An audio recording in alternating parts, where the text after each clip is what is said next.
नमस्कार मंडळी, तुम्ही पाहताय crime story teller one Marathi YouTube channel. आज आपण अशी एक धक्कादायक, अंगावर काटा आणणारी घटना जाणून घेणार आहोत जी अत्यंत धक्कादायक आणि रंजक आहे। ही घटना आहे महाराष्ट्रातील पुणे जिल्ह्यातील। पुणे जिल्ह्यात पिंपरी चिंचवड नावाचा परिसर आहे। याच भागात 26 वर्षाची राणी विशाल गायकवाड राहत होती। ती विवाहित होती आणि तिला 2 मुले होती। बाहेरून पाहता तिचे घरगुती आयुष्य अगदी सामान्य वाटत होते, मात्र हळूहळू तिच्या आयुष्यात बदल होऊ लागले। म्हणतात ना, एखाद्या स्त्रीच्या वागण्यात थोडासाही बदल झाला की चुकीची नजर ठेवणारे लोक तिच्या भोवती फिरू लागतात। राणीच्या बाबतीतही असंच घडलं। काही तरुण तिच्या मागे लागले, तिच्याशी बोलण्याचा प्रयत्न करू लागले। सुरुवातीला राणीने त्यांच्याकडे दुर्लक्ष केले, पण हळूहळू तिलाही ते आवडू लागले। दरम्यान 26 नोव्हेंबर रोजी राणी अचानक बेपत्ता झाली। खूप शोध घेऊनही तिचा काहीही पत्ता लागला नाही। अखेर कुटुंबियांनी वाकड पोलीस ठाण्यात तिची हरवल्याची तक्रार दाखल केली। प्रकरण गंभीर असल्याने पोलिसांनी तातडीने तपास सुरू केला। सर्वप्रथम राणीच्या मोबाईल कॉल डिटेल्स आणि लोकेशन तपासण्यात आले। तपासात समोर आले की राणी सतत अनिकेत कांबळे यांच्या संपर्कात होती। तिच्या बेपत्ता होण्याच्या आधीही दोघांमध्ये संवाद झाला होता।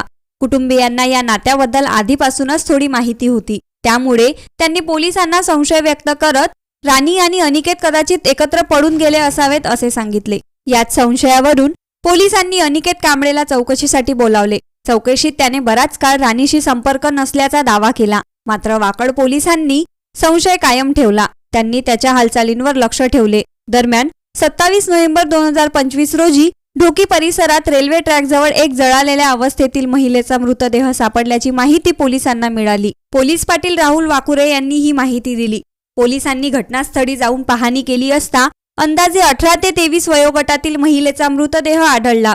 महिलेचा खालचा भाग गंभीररित्या जळालेला होता। पायात चांदीची पायल, बोटात बिछिया, हातात लाल बांगड्या आणि अंगावर पिवळ्या रंगाचा ड्रेस होता। चेहरा आणि डोक्याचा भाग अंशतः जळालेला होता। तोंडातून रक्त वाहत होते। पोलिसांना स्पष्ट संशय आला की ही हत्या असून पुरावे नष्ट करण्यासाठी मृतदेह जाळण्यात आला आहे। ढोकी पोलीस ठाण्यात गुन्हा दाखल करण्यात आला। पोलीस निरीक्षक विलास हजारे यांनी स्वतः तपासाची सूत्रे हातात घेतली। आजूबाजूच्या सर्व पोलीस ठाण्यांकडून हरवलेल्या महिलांची माहिती मागवण्यात आली। मृत महिलेचे फोटो, ओळख पटवण्यासाठी विविध ठिकाणी पाठवण्यात आले। त्याच दिवशी वाकड पोलीस ठाण्याच्या हद्दीत एका विवाहित महिलेच्या बेपत्ता होण्याची नोंद होती। वाकड आणि ढोकी पोलिसांनी एकत्र तपास सुरू केला।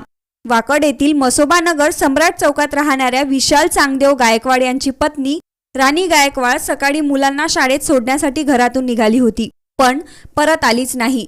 ढोकी पोलिसांनी जळालेल्या मृतदेहाचे फोटो दाखवले असता कुटुंबियांना ओळख पटली। तो मृतदेह राणीचाच होता। यामुळे रेल्वे ट्रॅक जवळ सापडलेला मृतदेह राणी गायकवाडचा असल्याचे स्पष्ट झाले। यानंतर तपासाची दिशा थेरगाव, पुणे येथे वळली। खिमसरा विद्या मंदिर शाळेजवळील CCTV फुटेज तपासण्यात आले। फुटेजमध्ये राणी एका 4 चाकी गाडी शेजारी उभी असल्याचे दिसले। चौकशीत समजले की ती अनिकेत महादेव कांबळे सोबत वारंवार तेथे भेटत असे। अनिकेत कांबळे वाहन चालक असून वाकड परिसरातील पंचशील कॉलनी गणेशनगर येथे राहत होता। तो मूळचा धाराशिव जिल्ह्यातील नाथली गावचा होता।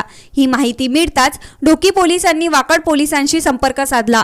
30 नोव्हेंबर 2025 रोजी अनिकेत कांबळेला अटक करण्यात आली। सुरुवातीला त्याने पोलिसांना दिशाभूल करण्याचा प्रयत्न केला, मात्र CCTV फुटेज आणि इतर पुरावे समोर ठेवताच तो कोसळला आणि संपूर्ण सत्य सांगू लागला। तपासात निष्पन्न झाले की राणी आणि अनिकेत यांच्यात अवैध संबंध होते। 26 नोव्हेंबर रोजी राणी मुलांना शाळेत सोडल्यानंतर अनिकेत सोबत गाडीत बसली। दोघे पुणे ते धाराशिव प्रवास करत होते। रात्रीच्या वेळी अनिकेतला आपल्या पत्नी आणि कुटुंबाची आठवण झाली। राणीने मात्र परत जाण्यास नकार दिला आणि पोलिसात तक्रार करण्याची धमकी दिली। भीती आणि तणावातून अनिकेतने भयंकर निर्णय घेतला। पहाटे 3 वाजता झोपलेल्या राणीच्या डोक्यात लोखंडी रॉडने वार करून तिची हत्या केली। नंतर मृतदेह रेल्वे ट्रॅक जवळ फेकून पेट्रोल टाकून जाळला। पोलीस तपास, वैज्ञानिक पुरावे आणि तांत्रिक माहितीच्या आधारे हा गुन्हा उघडकीस आला। राणीची हत्या अपघात नसून पूर्वनियोजित क्रूर गुन्हा असल्याचे सिद्ध झाले। आता न्यायालय तिच्या न्यायाचा निर्णय घेईल।